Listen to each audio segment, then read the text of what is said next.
Bonjour à toutes et à tous. On va commencer. Euh, Merci d'être là pour cette nouvelle séance du webinaire commun de l'Institut des migrations. Donc, aujourd'hui, on reçoit Chloé Tisserand, qui est docteur en sociologie, journaliste aussi et chargée de cours à l'Université de Lille, et qui va nous parler de quelle est une médecine de l'exil, qui est un livre issu de sa thèse L'émergence d'une nouvelle médecine, soigner les exilés à la frontière calaisienne, soutenu il y a déjà 1 an et demi, je crois, et qui est paru aux presses universitaires de Vincennes dans une assez nouvelle collection, Singulière Migration. Je crois que ça doit être le troisième livre, il me semble, dans cette collection.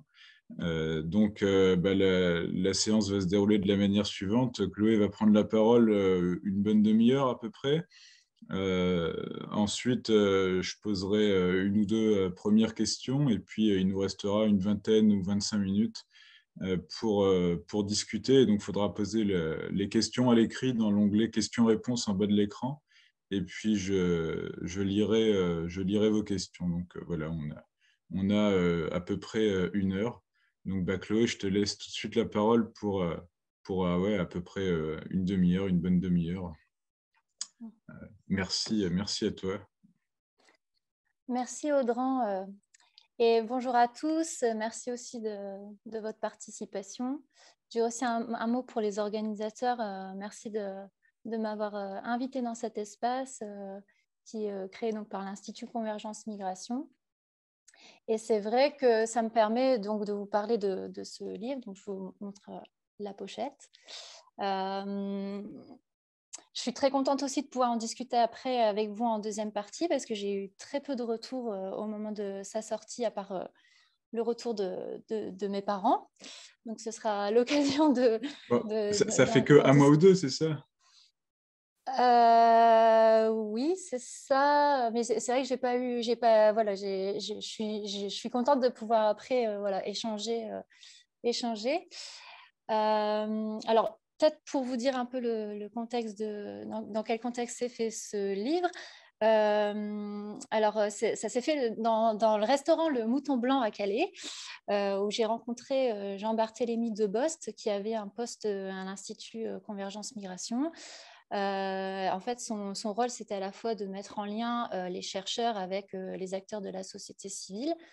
Et en fait, Jean-Barthélemy Debost avait pris le temps de lire ma thèse et m'a dit il faudrait que tu montres ce travail à l'équipe des presses universitaires de Vincennes qui seront très intéressés, en particulier la collection Singulière Migration qui s'est créée effectivement, c'est le deuxième ou troisième ouvrage de la collection. Il m'a dit il faut que tu prennes contact avec eux. Et donc, les chercheurs et à la fois les éditeurs, les responsables d'édition de cette collection ont pris le temps de regarder le travail et puis ça les a intéressés. Donc, voilà, je suis partie. Voilà, le livre s'est créé comme ça. Peut-être un mot aussi sur la forme. Sur la forme, c'est un ouvrage qui contient donc des photos. Je peux vous en montrer quelques-unes. Voilà. C'est un ouvrage aussi donc qui est très papillonesque, dans le sens où en fait la graphiste a fait un travail autour de la symbolique du papillon. Donc ça représente des ailes de papillon et un papillon spécifique, puisque c'est le papillon monarque, qui est un papillon migrateur et qui est capable en fait de parcourir au moins 4000 km de distance. C'est de l'endurance. Et à la fois sur la forme, le texte est écrit, c'est l'écriture inclusive. Moi, au départ, à la base, je n'étais pas forcément convaincue par l'écriture inclusive d'une manière générale, mais ça a été une expérience de discuter et dialoguer avec Ségolène Roy, qui s'est chargée de corriger le texte, et qui, elle, est plutôt pour l'écriture inclusive. Et donc, en fait, on a eu des échanges.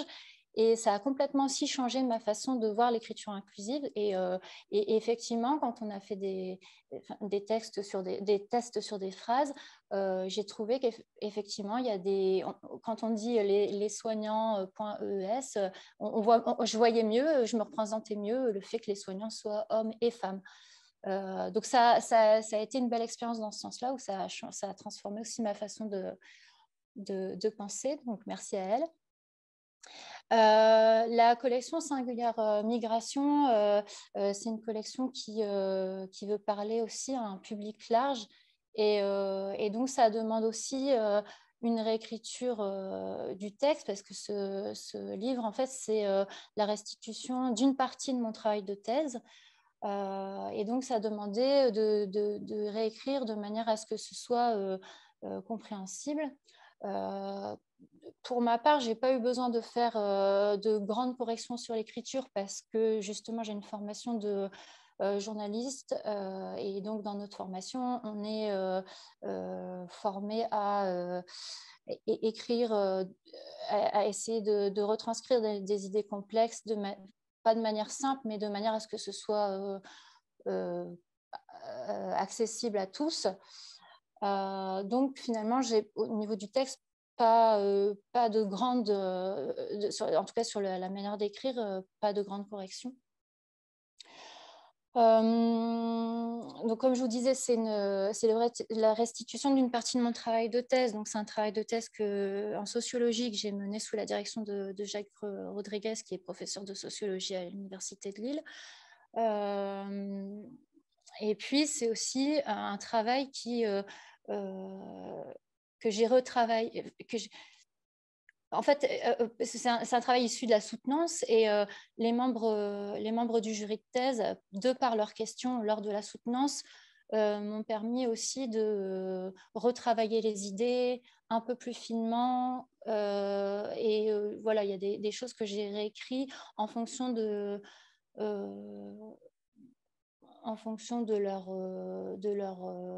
leurs remarques. Et donc, ce qu'on s'est dit parce qu'il y avait des contraintes de format, puisqu'il fallait que ce livre soit autour de 200 pages, et que la thèse en faisait entre 300 et 400, je ne sais plus exactement. Et donc, avec les contraintes de format, on s'est dit qu'il fallait faire un choix, en fait. Et le choix a été déjà de condenser les chapitres de la thèse, et aussi de se séparer du premier chapitre de la thèse qui, lui, concerne surtout le parcours des soignants. En fait, j'ai fait ce choix parce que j'ai fait un documentaire sur les soignants de l'exil, et donc je me disais, il y a un documentaire qui retrace un petit peu ça. Et donc, on va se concentrer plutôt sur comment cette médecine de l'exil se construit, et en mettant de côté un peu le parcours des soignants. Alors, voilà, je voulais revenir sur les raisons de ce sujet de recherche. Alors, je l'explique en fait dans l'introduction de mon livre. À la base, moi, je suis journaliste, et lors d'un reportage, donc, je me suis retrouvée face aux soignants de la permanence d'accès aux soins de santé. Et donc, à ce moment-là, j'ai une sorte de, entre guillemets, coup de foudre, dans le sens où je suis très intéressée par ce qu'ils font, et je cherche à passer du temps auprès d'eux. Donc, étant journaliste, j'essaye de trouver un moyen. Et en plus, j'étais journaliste à l'époque, c'était dans un hebdomadaire. Et ensuite, après, j'ai intégré La Voix du Nord, donc dans un quotidien de presse régional. Et donc, en fait, on écrit un peu au jour le jour, et du jour pour le lendemain.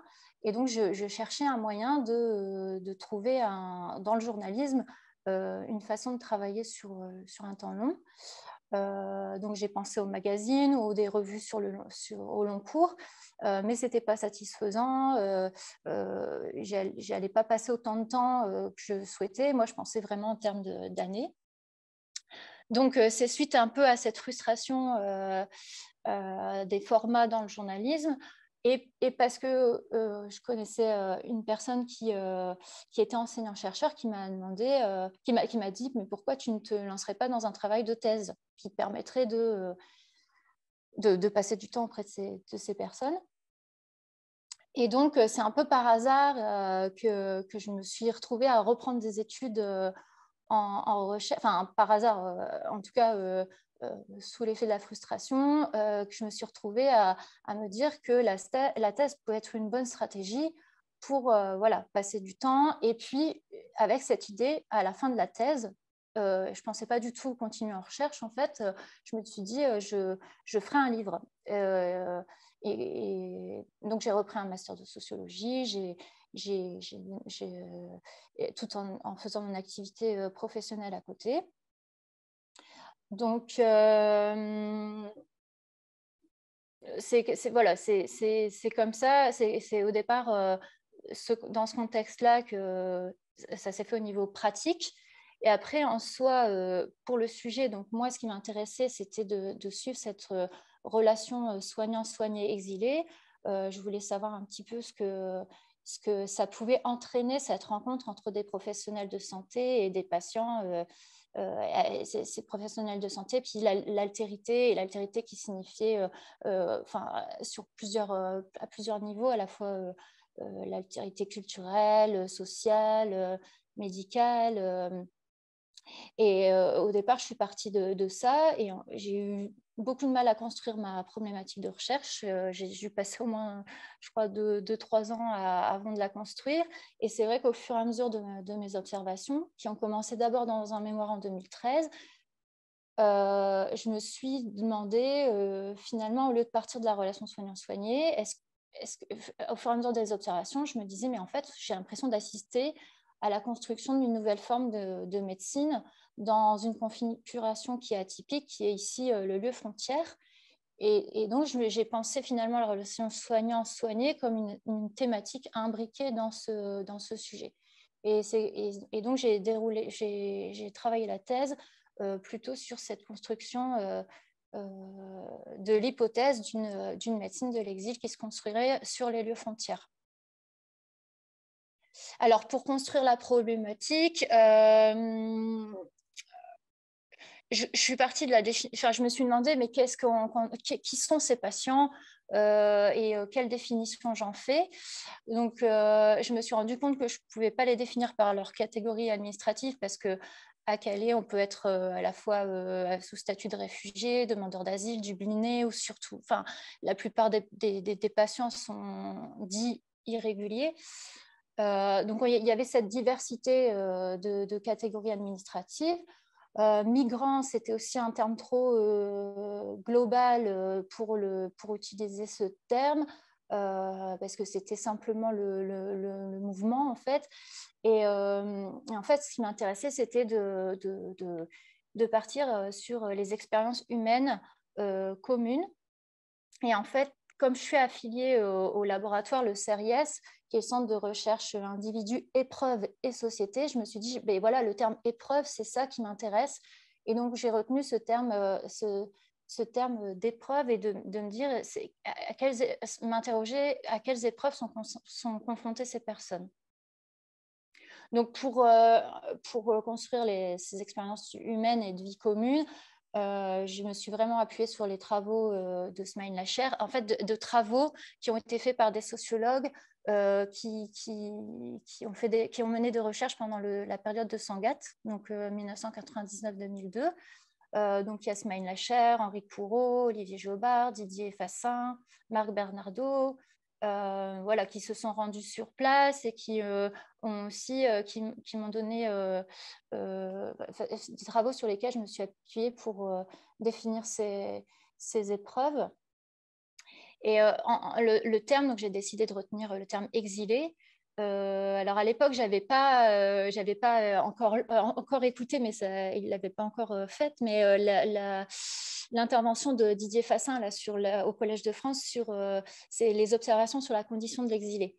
En fait, quand je l'ai écouté, je me suis dit ça correspond complètement à la façon dont je pense les choses et je vois les choses sur le terrain à Calais. Et ce qui m'a intéressée dans son intervention, c'est vraiment de rappeler que cette mobilité des personnes, c'est une mobilité contrainte. Les exilés, ce thème renferme l'idée d'une mobilité contrainte. Et donc, partir quand on réfléchit à la manière dont on part de manière contrainte, ça renvoie aussi à ce que de plus Smaïn Lacher appelle l'arrachement au pays et aux travaux de Sayad. Et en lisant aussi Le peuple des clandestins de Smaïn Lacher, il parle aussi de cette fameuse incertitude migratoire qui est décuplée par les politiques migratoires sécuritaire.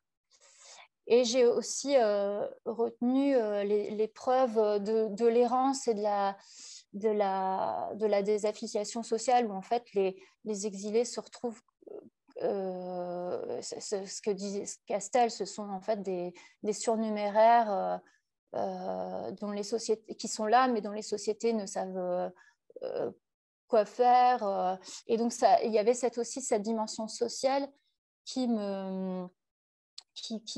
m'intéressait. Et l'idée donc de la thèse, c'était une fois que ces épreuves étaient construites et définies, comment je vais les croiser, et donc qui renvoie à la sociologie des migrations, sociologie de l'exil, comment je vais les croiser avec une sociologie de la santé, donc sur le terrain. Alors, le terrain d'enquête, donc c'était essentiellement, en fait, c'est essentiellement une monographie à la permanence d'accès aux soins de santé de Calais. J'ai mené aussi des observations, mais beaucoup plus restreintes à la passe de Dunkerque. Et après, je me suis aussi appuyée sur des travaux qui sont faits, qui ont été faits dans des, qui ont été faits dans des passes. Je pense à la passe de Briançon et aux travaux de Chloé Le Carpentier.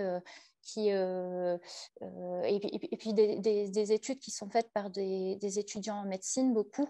Je me suis beaucoup appuyée là-dessus pour compléter un petit peu mes observations. J'ai mené des observations donc non participantes. Alors, c'est plus d'une trentaine d'entretiens semi-directifs avec des professionnels. Alors ça paraît peu, mais en fait la passe, par exemple la place de Calais, le nombre de professionnels est inférieur à 10 en fait. Donc j'ai dû faire tout un travail de recherche de tous les professionnels de santé qui sont passés par la passe. Donc à la fois des professionnels de santé qui ont connu la passe en 2006, donc quand elle s'est créée, mais aussi avant la création de la PAS. Et ça, c'était intéressant pour voir l'évolution en fait de ce qu'a apporté la PAS quand elle s'est créée. Donc, il y a eu tout un travail de recherche de coordonnées téléphoniques, de carnets d'adresses, etc., pour retrouver toutes ces personnes. Et j'ai eu beaucoup aussi d'entretiens informels, que ce soit avec les associations ou même après des conversations pendant qu'on mangeait le midi avec des soignants ou même voilà, tout ce qui pouvait être informel, je le notais, je l'emmagasinais. Donc c'est plutôt voilà, une écriture dite ethnographique qui retranscrit aussi des observations qui se sont faites sur un temps long, puisque j'ai commencé en 2013 et je ne me suis pas arrêtée dans les observations. Enfin, je me suis arrêtée à partir de 2020, avant le Covid, 2019-2020. Donc, je vais vous donner un aperçu des chapitres sans rentrer dans tous les détails. Mais donc, le chapitre 1, c'est une médecine médico-sociale pour les désaffiliés. Donc, l'idée, c'était d'avoir une réflexion sur ce que c'est que cette médecine médico-sociale, qu'est-ce qu'on entend par médico-sociale. Et donc, quand on s'interroge sur la partie médicale, on voit que la frontière apparaît comme un facteur de vulnérabilité. Et que finalement, la frontière sur ce lieu va à la fois créer il va y avoir des pathologies qui vont découler par la frontière et par sa matérialité, mais aussi des pathologies qui vont découler du fait qu'on soit à la frontière sur un espace frontière. Donc, dans le premier chapitre, j'essaie d'énumérer les différentes pathologies, de montrer aussi que l'état de santé des exilés va se dégrader dans le pays d'arrivée. J'énumère donc les maux corporels et les maux psychiques qui en fait donnent à voir et racontent un peu la manière dont vivent les exilés au quotidien à Calais. Ce que je montre aussi, c'est que finalement, face à ça, les professionnels de santé, oui, parce que j'ai oublié de vous préciser, mais c'est vraiment un livre qui porte seulement sur le regard, exclusivement sur le regard des professionnels de santé. Et donc, l'idée, c'était un peu d'interroger leur regard vis-à-vis des patients. Et donc, on se rend compte que face à ces pathologies et les degrés d'affection corporelle ou dégradation corporelle, pour certains professionnels, c'est une expérience difficile, ce que Nicolas Chambon et Gwen Le Goff appellent des épreuves de professionnalité. Certains patients, enfin certains soignants ne sont pas habitués à voir des patients abîmés et même certains les comparent aux accidentés de la route. Et donc, si on s'interroge aussi sur la partie sociale de cette médecine, finalement, je me suis rendu compte que la PAS, c'était beaucoup plus un lieu de soins qu'un lieu de conquête de droits.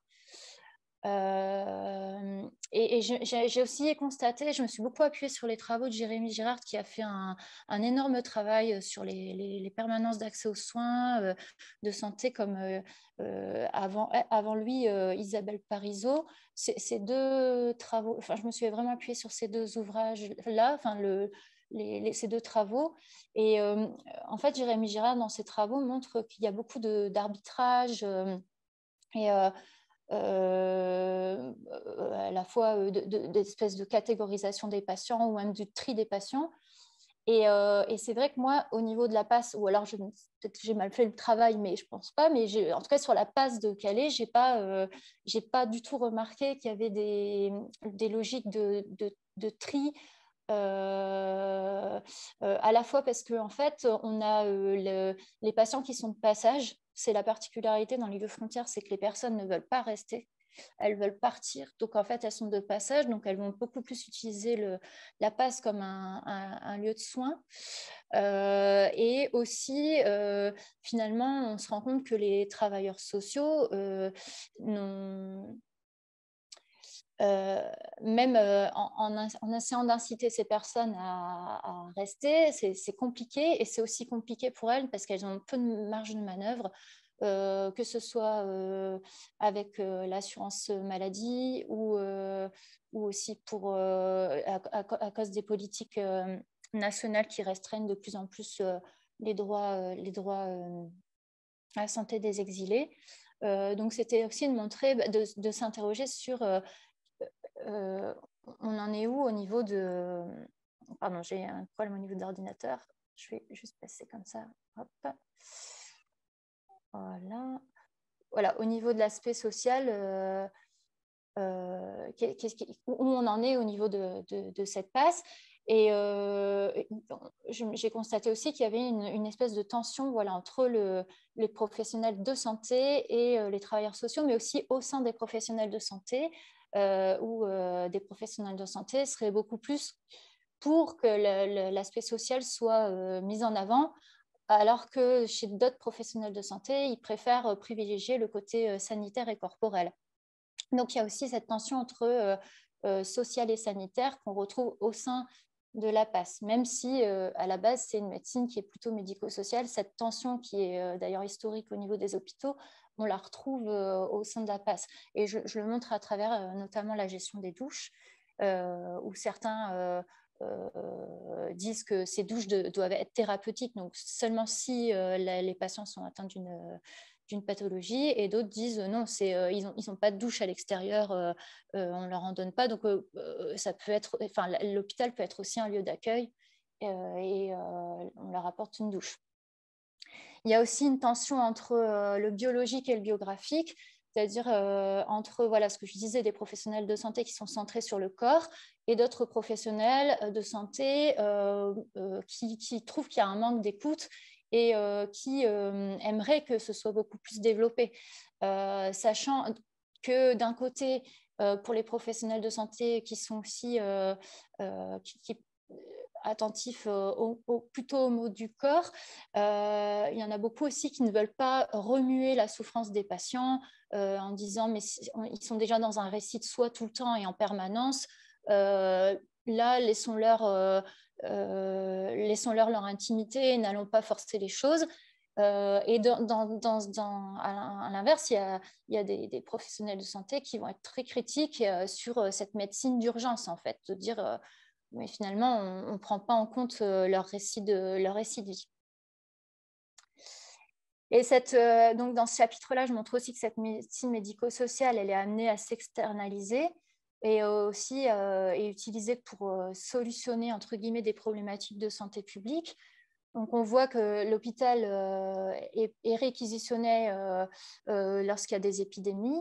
Alors, on a à la fois, je montre que les autorités politiques sont angoissées à l'idée de ces préjugés que les étrangers vont ramener des maladies, vont contaminer la population, etc. Donc, ça, ce que pensent les autorités politiques. Et puis, à l'inverse, des professionnels de santé qui sont très sereins par rapport à ça.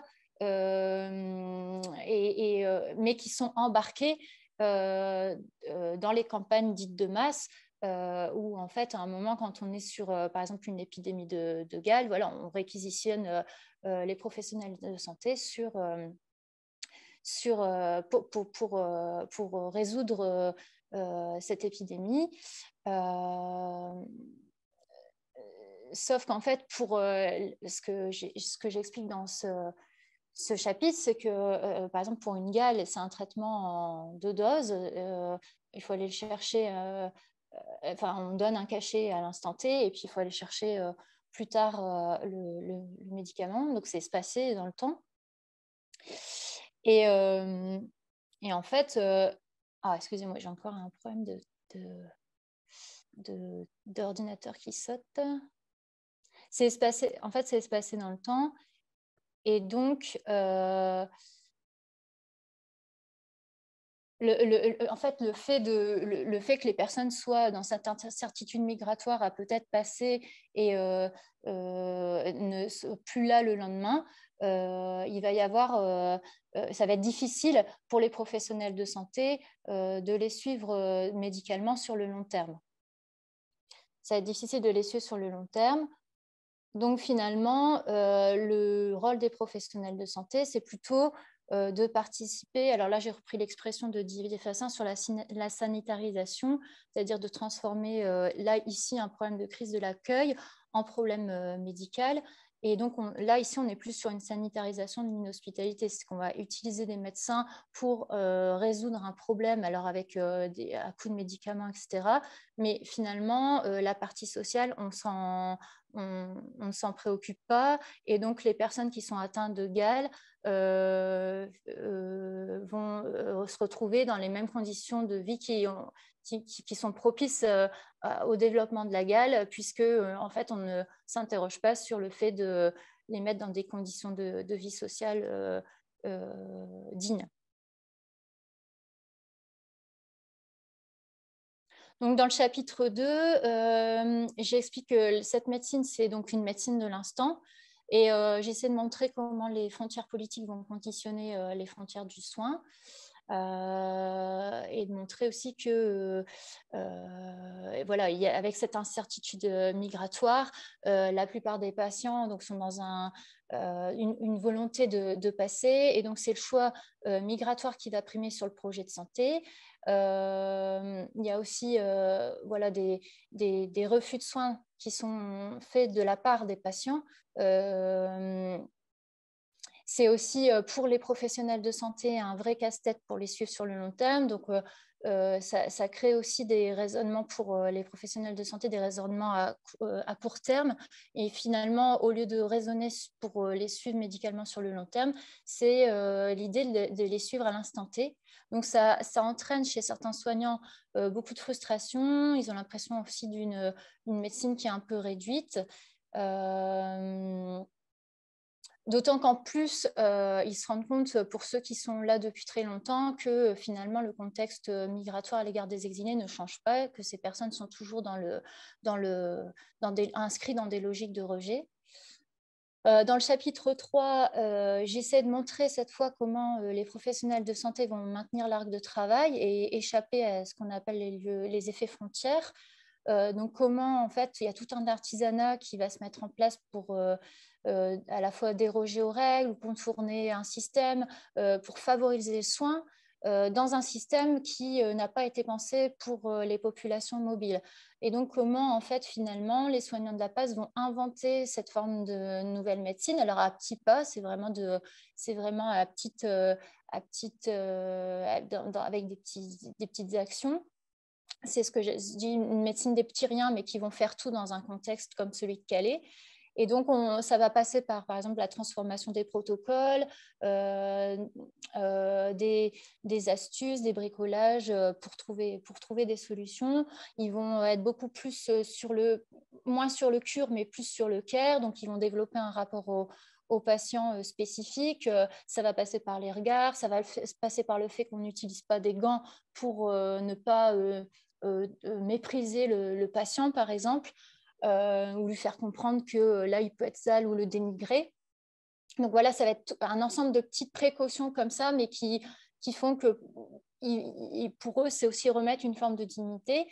C'est aussi, en fait, se reconvertir, une reconversion mentale, c'est-à-dire que oui, effectivement, on est frustré et donc comment on fait pour ne pas finir en burn-out, ne pas continuer sur la durée. Et donc pour certains, c'est dire j'apprends à faire avec la frustration, j'essaye de me contenter de ce que je donne dans un temps imparti pour exercer. Et la dernière partie du livre, en fait, ça porte sur l'arrachement au pays comme enjeu médical. Donc cet arrachement au pays, c'est de dire qu'à un moment, c'est les travaux de Sayad, de dire qu'on n'est pas seulement immigré, on est aussi émigré. Et donc on quitte, on est déraciné, on quitte un pays, des repères, une famille, des liens. Et donc, comment va se passer cette altérité-là dans une consultation médicale et donc, je montre un peu que ces professionnels de santé qui travaillent à la PAS, ils ont en fait cette curiosité pour l'altérité et puis aussi cette curiosité du fait qu'ils ont eu en tête l'idéal des French doctors et pour beaucoup, ça a façonné aussi leur façon de penser. Ils ont un peu l'impression de faire de l'humanitaire en fait à Calais. Et beaucoup disaient que, voilà, ils me l'ont dit en entretien, et c'est ce qui a joué aussi dans leur volonté d'aller travailler à la PAS, puis de découvrir des cultures. Et donc, on se rend compte dans les consultations médicales, ça donne à voir aussi les différentiels, les différences de référentiels de santé, de rapport au corps. À un moment, je montre aussi qu'il y a quand même des subsistances de traces postcoloniales avec quand même des stéréotypes qui restent par réflexe. Et enfin, je montre aussi, mais ça, il y a de plus en plus de travaux qui sont plus solides, mais cette barrière de la langue qui est un obstacle majeur pour les soignants. Et donc, comment ils s'accommodent de l'interprète ou non, sans l'interprète, comment ils se débrouillent aussi, comment ils essaient toujours de communiquer avec le patient. Et quand cette communication elle est un peu impossible, comment le toucher va venir sera un recours pour eux pour essayer de quand même garder une communication avec ces patients. Bon, je m'arrête là parce que je n'ai pas vu l'heure et je suis désolée, je crois que j'ai bien mordu sur le temps. Merci beaucoup, Chloé. Il nous reste une bonne vingtaine de minutes. Du coup, Ah, je ça va. Je vois qu'il y a déjà une question. Je te pose, j'avais trois questions. Je vais t'en poser peut-être au moins deux. Et puis, pendant que je la pose et pendant que tu réponds, n'hésitez pas à écrire d'autres questions. Et puis, je les lirai juste après. Donc, moi, j'aurais juste aimé que tu reviennes. Euh, Enfin, tu as commencé ta présentation, ou je sais plus, enfin, tu dis un moment, et de toute façon, le livre est sur le regard des professionnels de la santé. Bon, mais ça dit aussi beaucoup des exilés, et j'y reviendrai dans un instant.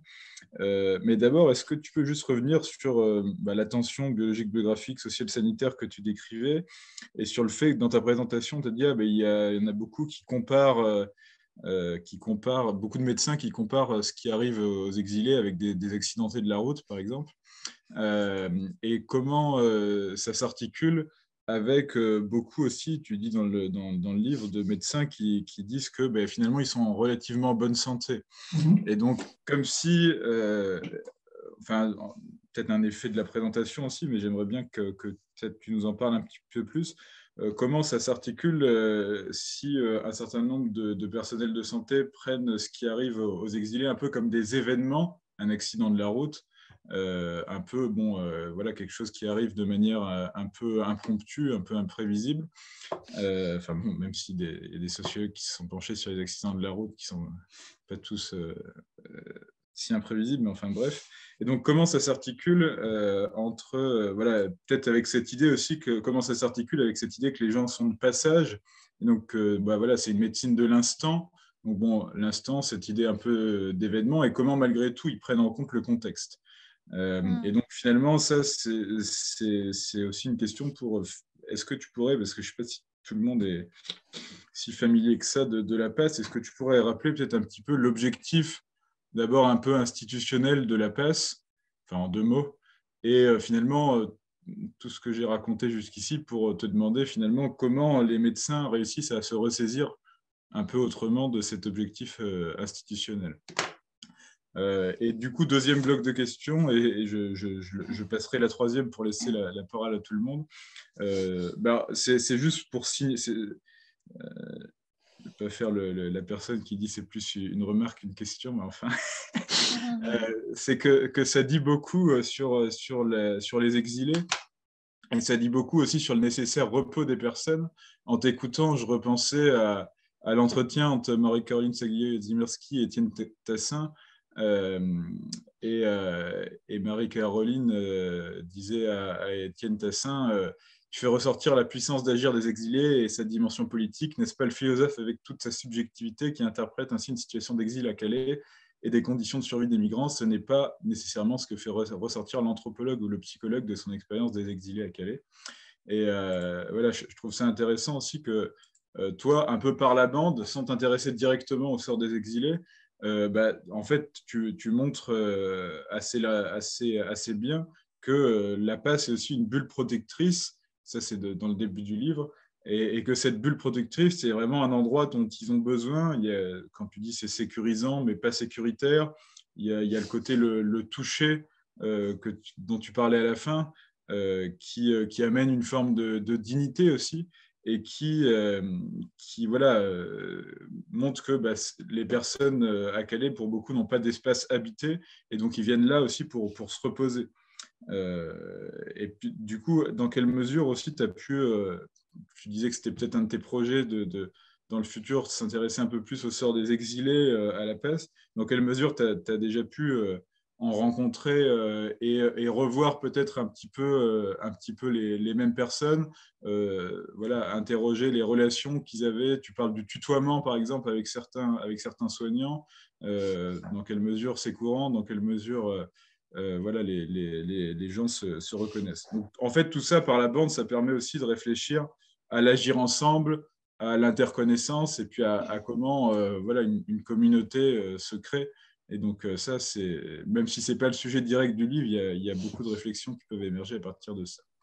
Voilà, donc troisième bloc de questions, on verra plus tard. Je te laisse peut-être 5 minutes pour répondre. Et puis après, Déjà là, c'est votre bloc.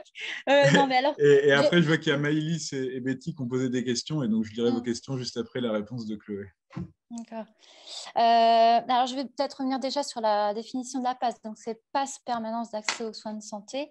Elles ont été inscrites en fait dans la loi contre l'exclusion de 1998, au moment où en fait l'État s'est aperçu que les personnes sans couverture sociale n'avaient plus accès aux soins de santé. Et donc, comment leur donner un accès aux soins de santé? Donc, c'est pour tous les précaires, en fait, toutes les personnes dites précaires, donc qui n'ont pas de couverture sociale. Et alors, au fur et à mesure, donc, les hôpitaux se sont dotés de ces passes, mais chaque passe a son fonctionnement propre.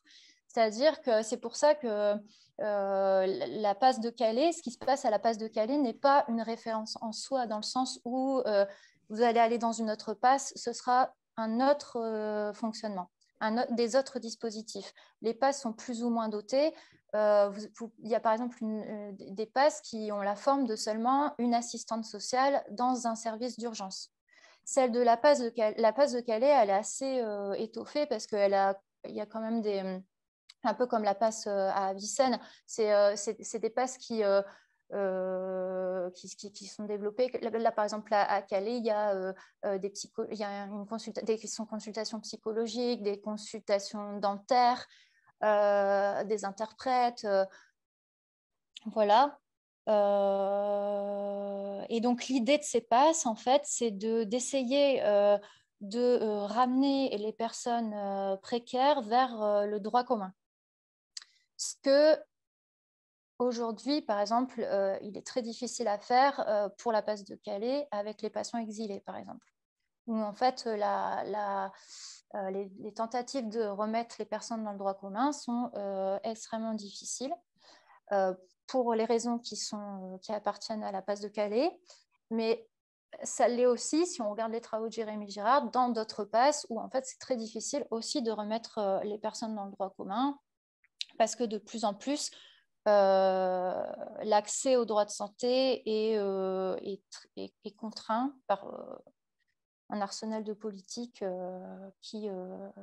ça renvoie aux travaux de Céline Gabarot aussi, qui montre qu'il y a des tensions entre, par exemple, le travail qui va être fait à l'hôpital pour constituer des dossiers et l'assurance maladie qui va rejeter ces dossiers. Donc, il y a cette tension entre hôpital et assurance maladie, où l'assurance maladie souvent rejette les dossiers. Enfin, je le montre un peu dans le livre, au moment de la du jungle, quand les assistantes sociales, elles se sont évertuées vraiment à faire des dossiers sociaux. Déjà que c'est difficile à monter en soi, parce qu'il faut il faut des pièces d'identité alors que les exilés n'en ont pas. Donc déjà, créer un dossier social, c'est très compliqué. Et en plus, quand ils sont envoyés et que l'assurance maladie va les retoquer pour la plupart, c'est très, très frustrant pour les travailleurs sociaux. Donc cette remise vers le droit commun des patients précaires, je ne pense pas qu'elle soit effective. Elle n'est pas effective pour moi.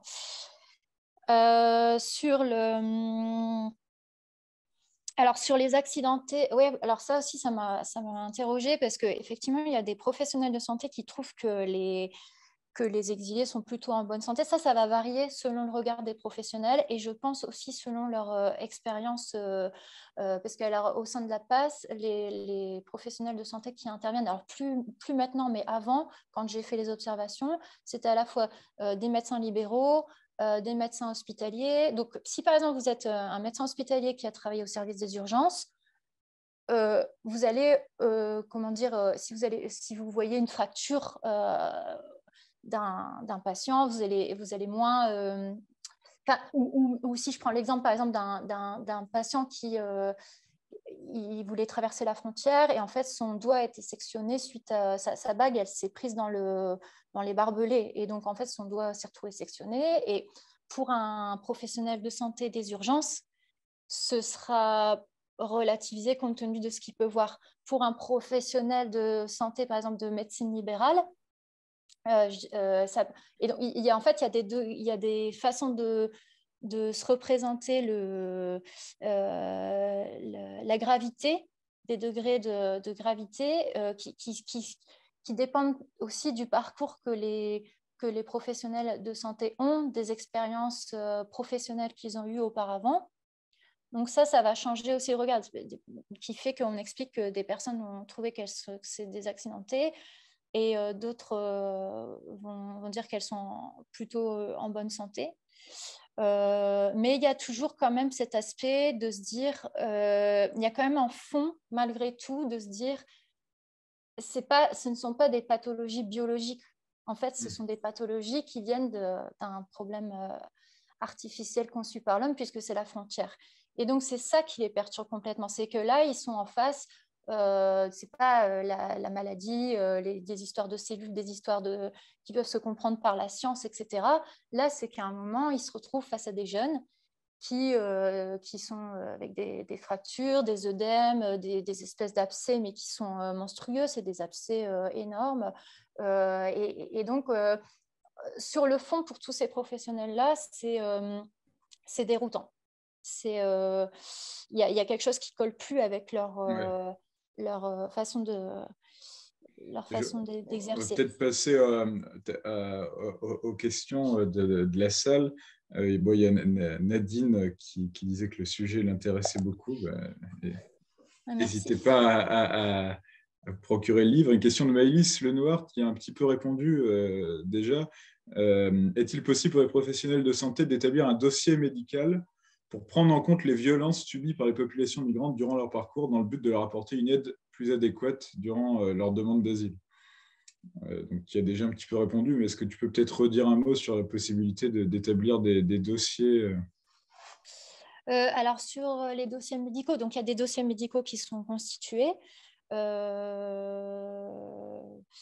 Sachant que, comment dire, si il y a un doute sur, comme les patients à chaque fois, le suivi médical est difficile.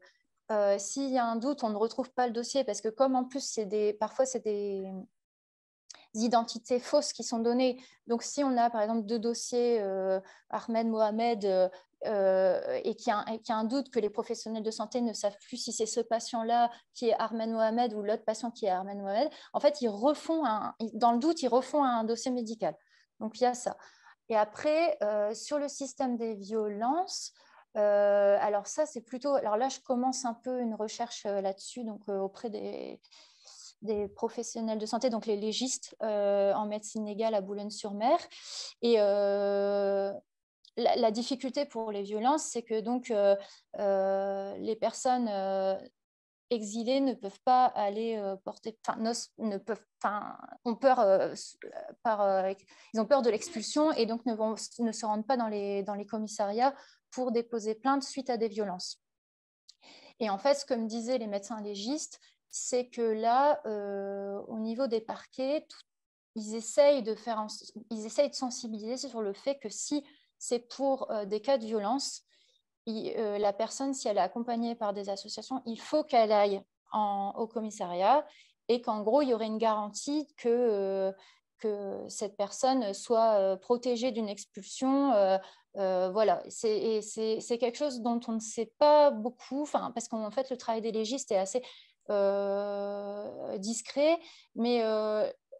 et après, moi, je commence juste le terrain là-dessus. Donc, mais ce que me disait, c'est qu'effectivement, il voit très peu dans les consultations de médecine légale des personnes exilées qui ont subi des violences. Or, c'est leur boulot et qu'il y a des choses qui sont mises en place pour ça. Donc ça, il faudrait se renseigner au niveau de la médecine légale. Après, au niveau de la PAS, les violences vont être signalées sous forme de coups et blessures.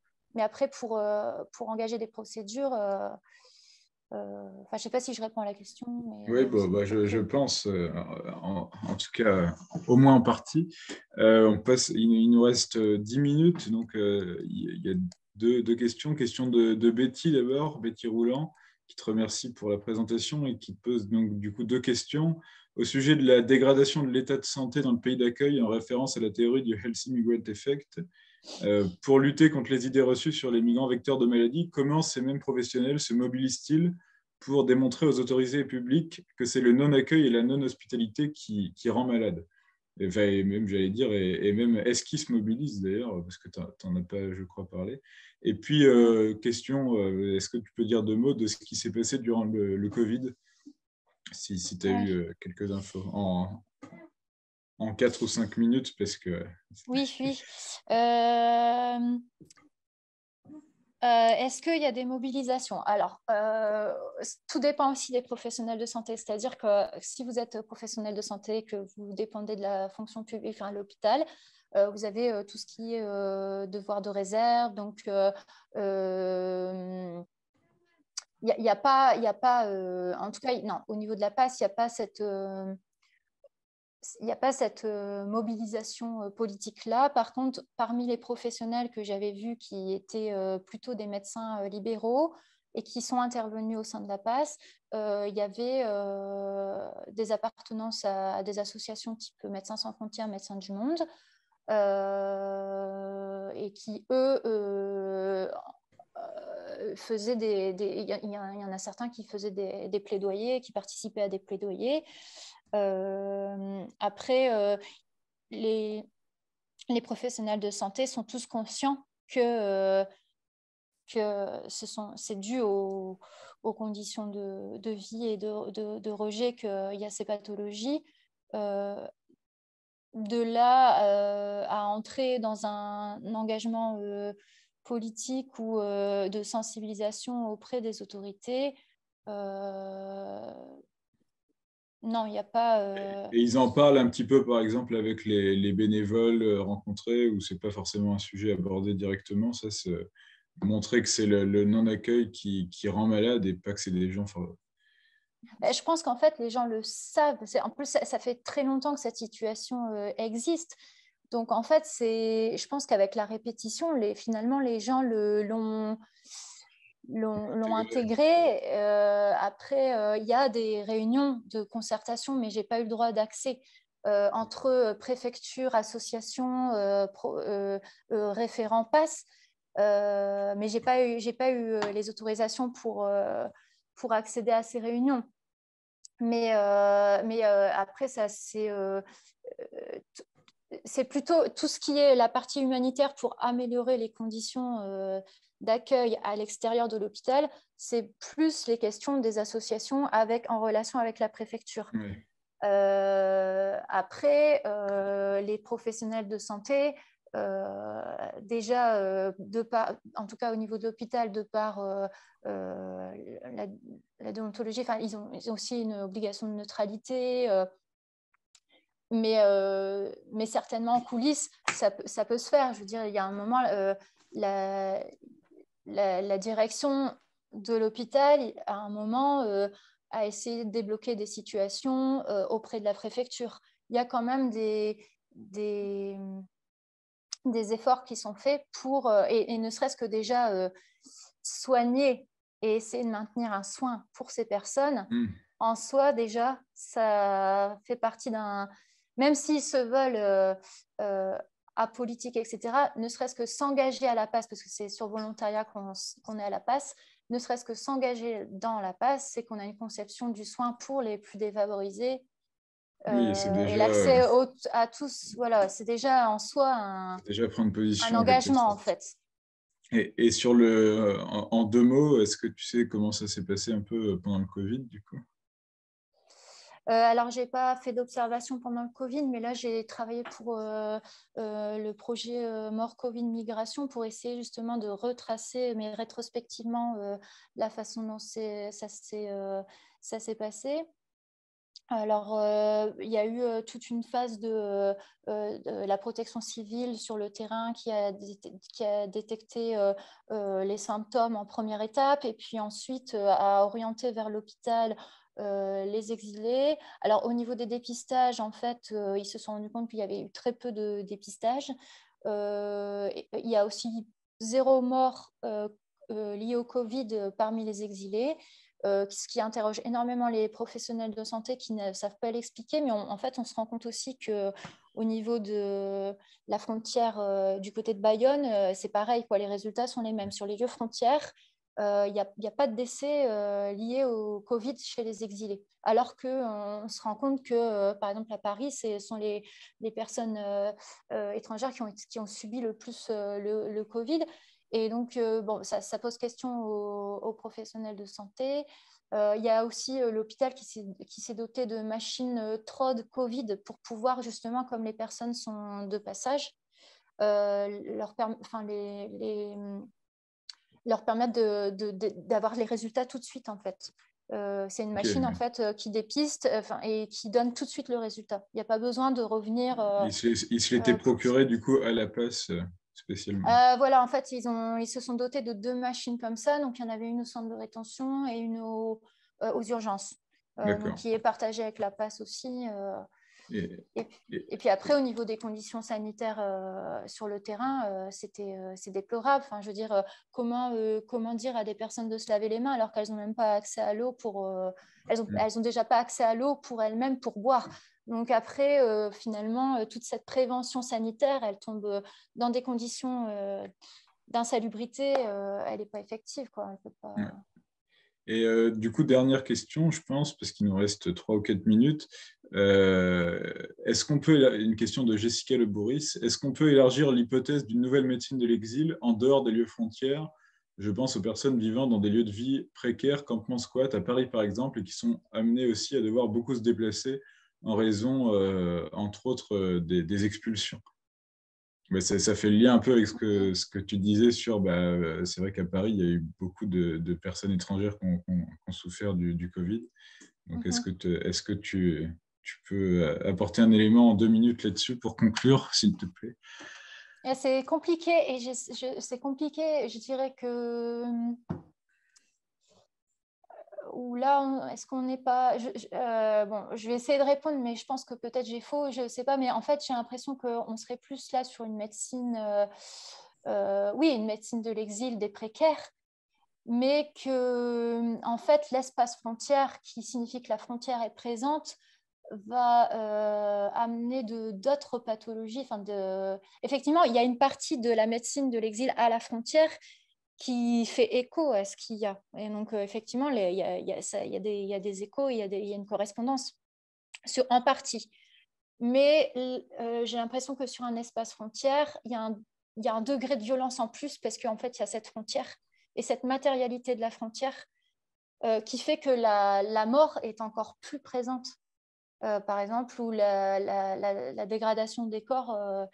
Et disons que le degré de violence est très important au niveau de l'espace frontière et plus présent, en fait, plus prégnant. Mais bien sûr, dans cette médecine de l'exil à la frontière, il y a toute cette médecine sociale, médecine de la précarité, et puis là aussi, ça concerne des... Enfin, voilà, faudrait réfléchir un peu plus dessus, mais c'est la réponse qui me vient là. Après, je sais pas si... Je pense que c'est parfait. Il y a plus de questions et il est 13h30, donc ça fait exactement 1 heure. Donc, je pense qu'on on va pouvoir conclure. Donc, voilà, pour rappel, il était question de quelle est une médecine de l'exil, donc qui est paru il y a 2 mois, en février, aux presses universitaires de Vincennes. Donc, voilà, n'hésitez pas à vous le procurer. Bon après-midi à tout le monde et puis à la prochaine fois. Je pense qu'il doit y avoir un autre webinaire le mois prochain, je pense. Et en attendant, bon après-midi à tout le monde et merci Chloé. Merci à vous et puis merci aux Audran, merci aux organisateurs.